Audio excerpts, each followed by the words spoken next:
Hola, Aida. Hola Agustín. ¿Cuándo te diste cuenta que este camino no iba a ser todo lo fácil que te pensabas? La primera vez que una prueba salió positiva y a las pocas semanas tuve un aborto. Ahí me di cuenta que no iba a ser todo tan fácil como siempre nos pintan, que es que estás buscando un embarazo y el embarazo simplemente llega y todo sale bien. En mi caso no fue así, estaba muy emocionada, llevaba ya un año buscando embarazo y aunque se estaba haciendo difícil, supongo que durante ese primer año lo llevé bien, simplemente porque, bueno, era joven y no había ningún problema. ¿No eres joven ahora? Sí, pero era más joven todavía, entonces quieres ser madre, pero supongo que no con esa presión o esa prisa, simplemente cuando llegara iba a llegar. Y en el momento que por fin una prueba de embarazo dio positiva, ya te ilusionas y ya piensas que ya está, que ya en 9 meses vas a ser mamá, vas a tener a tu bebé. Y a las pocas semanas sufrí un aborto que, a pesar de que era las pocas semanas y no está muy visibilizado que un aborto, aunque no haya todavía una tripa, duela, evidentemente duele porque tú ya tienes planes, tienes ilusiones y ese bebé ya es tu bebé. Perder un aborto es perder una vida, independientemente que haya sido en la semana 20 o en la semana 2 de embarazo. Es un hijo, es un sueño que tú tenías que murió.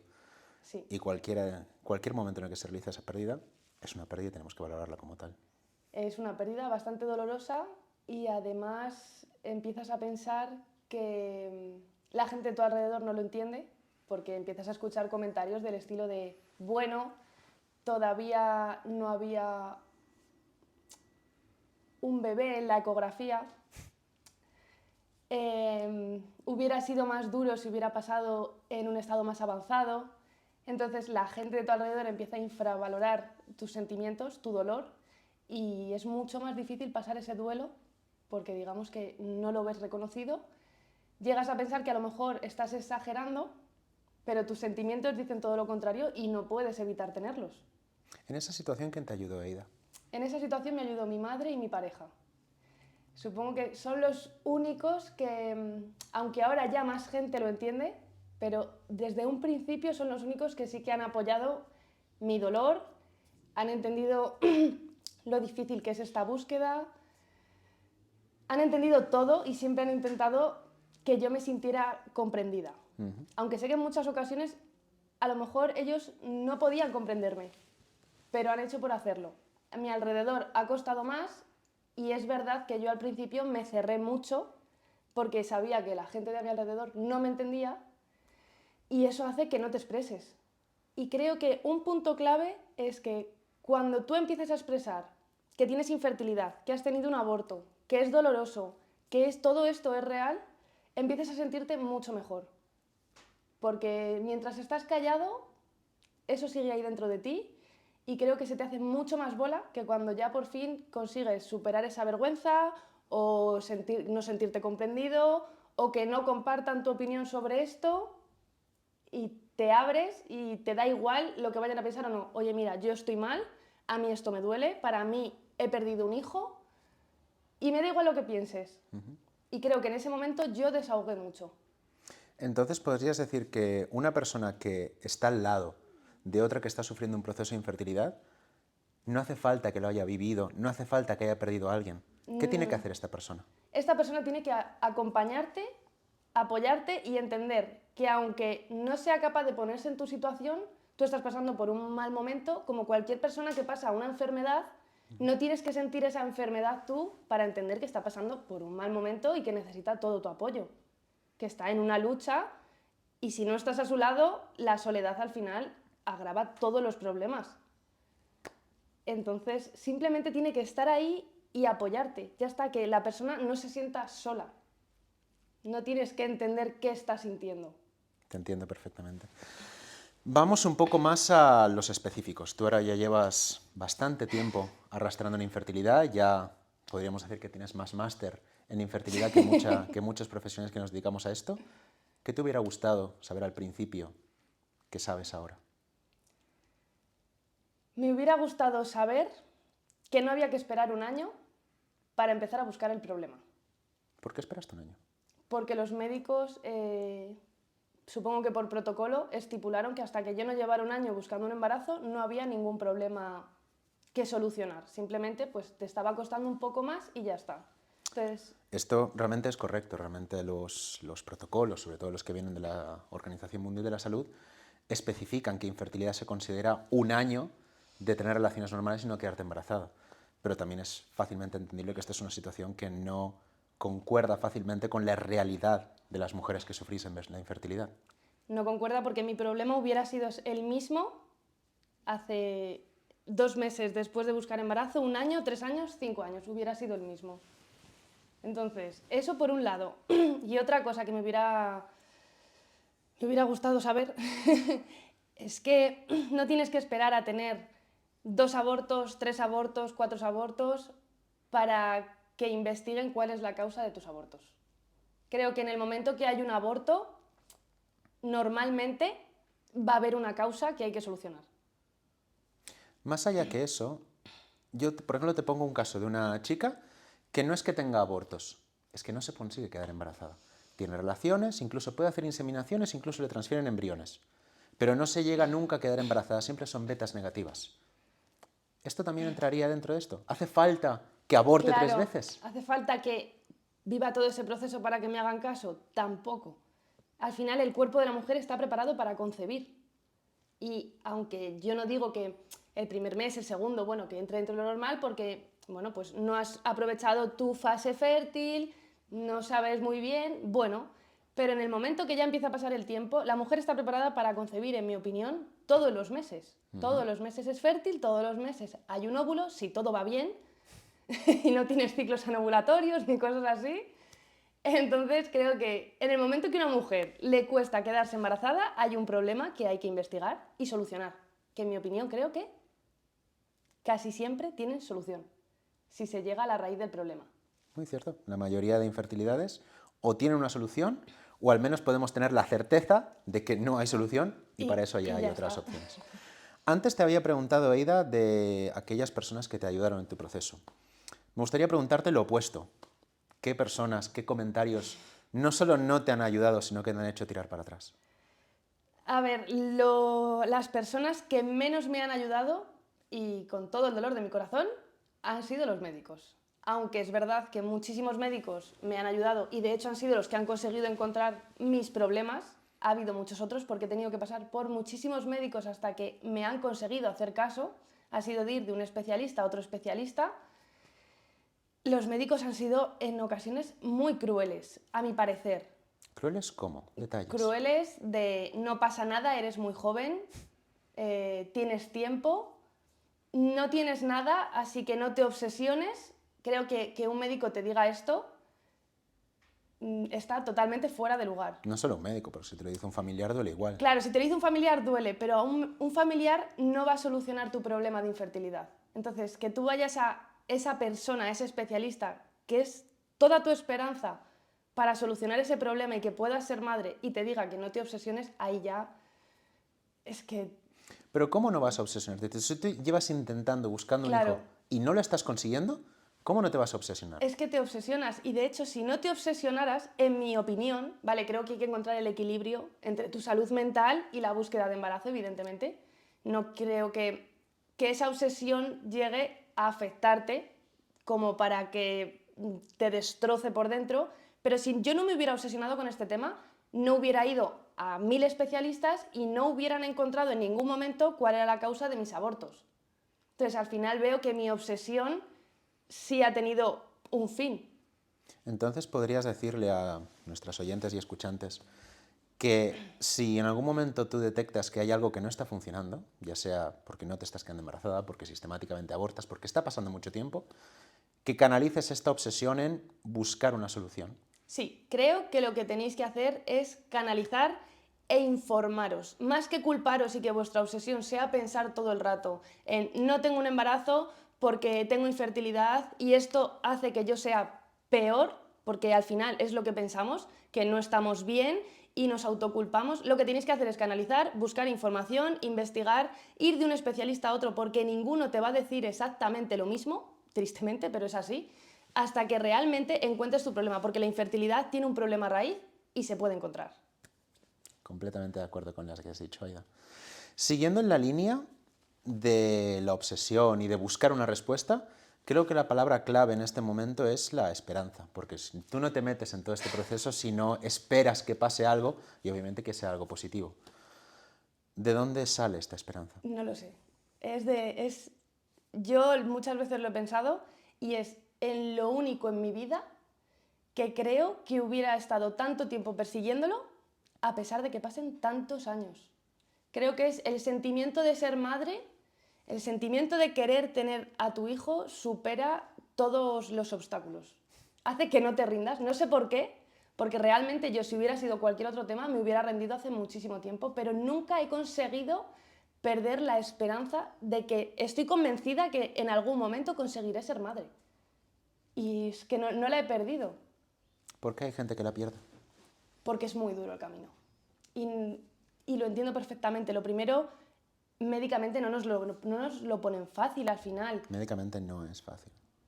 Claro, entonces no te lo ponen fácil, te dicen que todo está bien, o te dicen frases que a mí me las han llegado a decir mis seguidoras, no, es que tú nunca vas a conseguir ser madre si no es a través de reproducción asistida. Es imposible. Claro que sí.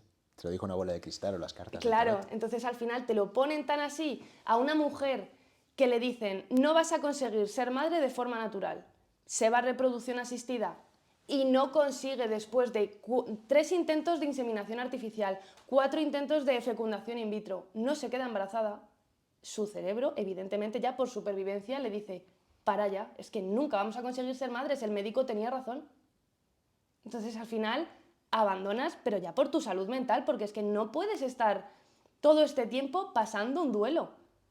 Es todo el tiempo, porque la que aborta porque ha abortado, pero es que la que no consigue quedarse embarazada, al final es el mismo duelo de mes tras mes. Es muy duro mes tras mes hacerte tu pruebecita de embarazo y que dé negativo. Someterte a un proceso de inseminación artificial o de fecundación in vitro con la hormonación que conlleva, con el desgaste de pareja que conlleva, con el desgaste emocional, pruebas tras pruebas y que siga dando negativo. Es que al final abandonas, pero ya por salud mental. Eida, ¿cuánto tiempo llevas tú con infertilidad? Llevo intentando quedarme embarazada desde hace 8 años y con infertilidad diagnosticada por mi mala cabeza y pensar lo que todo el mundo dice de ya llegará, soy joven, pues bueno, 3 años, casi 4 años ya de saber que tengo infertilidad, tengo un problema y hay que investigar. Eso es una infertilidad de 8 años. Sí. No necesitas que te lo certifiquen sobre un papel. Ya. En el momento en que tú empiezas a intentarlo, ahí empieza el momento. Son 8 años, sí. En estos 8 años, obviamente han pasado muchas cosas, obviamente has recurrido a todos los médicos que sí te podían ocurrir. Es importante intentar diferenciar cuáles son aquellos pasos que se tienen que seguir, pero también es un momento en el cual estás pensando que todo tiene que estar bajo un control estricto. Hasta que llega un momento que dejas de vivir tu propia vida. Sí. Dejas de tomar alcohol, porque es malo. Dejas de trasnochar, dejas de comer ciertos alimentos, dejas incluso de usar perfume, de usar cremas, porque son disruptores hormonales. Ya condicionas tanto tu vida y ves que aún así, por lo menos en mi caso, no hay un resultado. La pregunta que yo quería hacerte, Aida, es que tú cuando empezaste este proceso hace 8 años, tú no sabías que ibas a estar 8 años con esto. No. ¿Tiene sentido durante estos 8 años que tú llevas con esta infertilidad renunciar a ponerte perfume, a emborracharte una noche, a comerte un croissant con margarina y mantequilla? ¿Tiene sentido? No, y viendo el desenlace en el que estoy ahora mismo, me lo podría haber ahorrado. Totalmente. A lo mejor otras mujeres no, pero justo en mi caso, todo eso me lo podía haber ahorrado, porque estaría en el mismo punto que estoy ahora mismo. Te entiendo perfectamente. Hay bastante gente, ya no he hablado tanto de profesionales de la reproducción, que también, sino también, sobre todo, de tu círculo más cercano, tus familiares, tus amigos, que siempre te dicen esto de cuando te relajes, ya verás cómo te quedas embarazada, o tú tranquila, que todo llega cuando tiene que llegar. Sí. Ahora estas personas, aparte de partirles un vaso en la cabeza, ¿qué más? ¿Cómo procede? Es decir, cuando a ti te dicen esto, obviamente tu primer impulso es pegarte la media vuelta e irte porque no quieres llorar delante de ellos. Sí, evidentemente. Cuando a cualquier persona le digan alguno de estos comentarios que obviamente no le está haciendo bien, ¿Cómo tiene que responder? Creo que si no se ve capacitada para enfrentar esa situación, lo mejor es irse. Creo que la gente que no te comprende y se lo has intentado explicar y es gente cercana que entiende por lo que estás pasando o sabe qué dolor estás pasando, creo que lo mejor es alejarse durante un tiempo de estas personas hasta que estés bien, lo suficientemente, que tu mente esté lo suficientemente sana, que tú ya hayas asumido de alguna manera que tienes infertilidad, ¿vale? Que no sea al principio, porque al principio te vas a echar a llorar a la mínima, porque cualquier cosita que infravalore tu problema te va a hacer llorar, es que es así. Pero cuando ya te veas fuerte, creo que lo primero es explicarles que esto es una enfermedad, que por mucho que no se le dé visibilidad, sigue siendo una enfermedad, que a una enfermedad no hay que infravalorarla porque necesita de tratamiento médico y está destrozando tu cuerpo, de alguna manera. ¿La infertilidad o los tratamientos de fertilidad? Las dos cosas. En mi opinión, creo que cuando pasas por un proceso de infertilidad es porque tu cuerpo no está funcionando al 100% como tiene que funcionar. Estoy de acuerdo. Y creo que eso siempre va a acarrear unas consecuencias. Solo le damos importancia a la infertilidad cuando estamos buscando un embarazo. Pero, por ejemplo, una de las causas de no conseguir un embarazo, que a mí me ha pasado, es tener ciclos anovulatorios, no ovular. Y aunque no sé realmente la explicación, no creo que un cuerpo femenino que está preparado para todos los meses ovular, tener un pico de hormonas y un bajón de hormonas, un proceso hormonal, si no lo está teniendo, supongo que eso va a acarrear unas consecuencias en tu salud. Esto se puede ver más fácilmente en todas aquellas chicas que, por ejemplo, toman pastillas anticonceptivas. Por ejemplo. Por ponerlo muy fácil, una pastilla anticonceptiva rebaja todos los niveles de hormonas, de modo que engañamos, de forma muy simplificada, al cerebro, hacerle pensar que está con la menopausia, de modo que no ovula. Claro, ¿cómo es una mujer con la menopausia? Empiezan a fallarte los huesos, empezamos a envejecer. Es que tener una menopausia no es algo no es algo que tengamos que adelantar.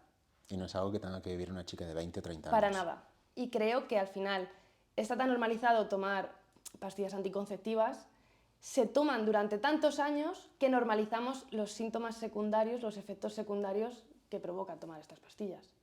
Pero esta pastilla anticonceptiva no la compras en el Mercadona. No. Te la tiene que recetar alguien. Sí. ¿Qué tiene que cambiar de la medicina en lo que se refiere a reproducción asistida? En reproducción asistida, lo primero es que surrealista, pero a mí me han recetado pastillas anticonceptivas para el mes siguiente empezar con mi proceso de fecundación in vitro. Mientras el médico me está diciendo que, aunque bueno, no es muy recomendable tomar pastillas anticonceptivas si lo que queremos es fertilidad, te la vas a tomar un mes y así te provocamos luego una regla, cuando yo, por lo que he investigado y entiendo, al final eso no es una regla real. Te están provocando un sangrado, un vaciado de endometrio, te están provocando, por decirlo así, para empezar con un tratamiento. Las pastillas anticonceptivas te están anulando totalmente por dentro. De hecho, después de tomarlas, hay muchas mujeres que necesitan varios meses para volver a regularse ellas mismas. Entonces, si les estás metiendo anticonceptivos para empezar en un proceso donde necesitamos que la fertilidad esté óptima, creo que son pastillas que deberían estar totalmente fuera de la reproducción asistida, en mi opinión, aunque entiendo lo que se busca con ellas y que es necesario, porque al final muchas tenemos ciclos irregulares, es muy difícil calcular qué día te va a venir la regla para empezar con el tratamiento, pero no estoy muy a favor de ellas. Concretamente la pastilla anticonceptiva sí, es muy correcto, anula completamente todo lo que es la secreción de hormonas y toda una serie de historias. En reproducción asistida, cuando te dicen que te tomes la pastilla anticonceptiva durante 15 días, la mayor parte de las veces es para cuadrarte tu ciclo para que la punción folicular caiga en una fecha que os venga bien tanto a ti como a la clínica. Y en algunas otras ocasiones también se utiliza como una especie de reset, de modo que vaciamos completamente todo lo que hay en el endometrio para que cuando te demos las medicaciones que tienes que usar para el tratamiento, funcionan ligeramente mejor. Pero el problema es cuando se utilizan durante muchos años. Durante una chica, 15 años, le diagnostican un ovario poliquístico, le dan pastilla anticonceptiva y se pasa 10 años de su vida con la pastilla. Y después la deja y ahí vienen los problemas. Y ahí vienen los problemas. Lo primero es que yo tengo síndrome de ovario poliquístico A mí siempre me han querido recetar anticonceptivas. Nunca he sido muy partidaria de ello. Al final nunca me las he tomado de joven. En plan, desde los 15 años, 16, nunca me las he tomado. Cuando me las he tomado ha sido ya cuando he empezado en infertilidad y he visto ya que era mi única solución, era, te la tienes que tomar, vale, pues me la tomo. Y yo, sinceramente, cuando más he mejorado mis síntomas de ovario poliquístico ha sido controlando la alimentación. No he necesitado ninguna pastilla anticonceptiva. Luego también creo que está muy confundido el tener síndrome de ovario poliquístico con que no te vas a poder quedar embarazada. Conozco casos que tienes, amigas mías que tienen síndrome de ovario poliquístico y al mes de intentarlo se han quedado embarazadas. Síndrome de ovario poliquístico se suele asociar con infertilidad, pero no es para nada una relación categórica. Claro. Entonces, mi primer diagnóstico de infertilidad, fue, pues tienes síndrome de ovario poliquístico, es normal. Pero ves gente a tu alrededor que dices, es que ella también lo tiene y no le ha pasado eso. Que luego ya empecé a investigar y por lo visto es que el síndrome de ovario poliquístico, digamos que no es igual en todas las mujeres.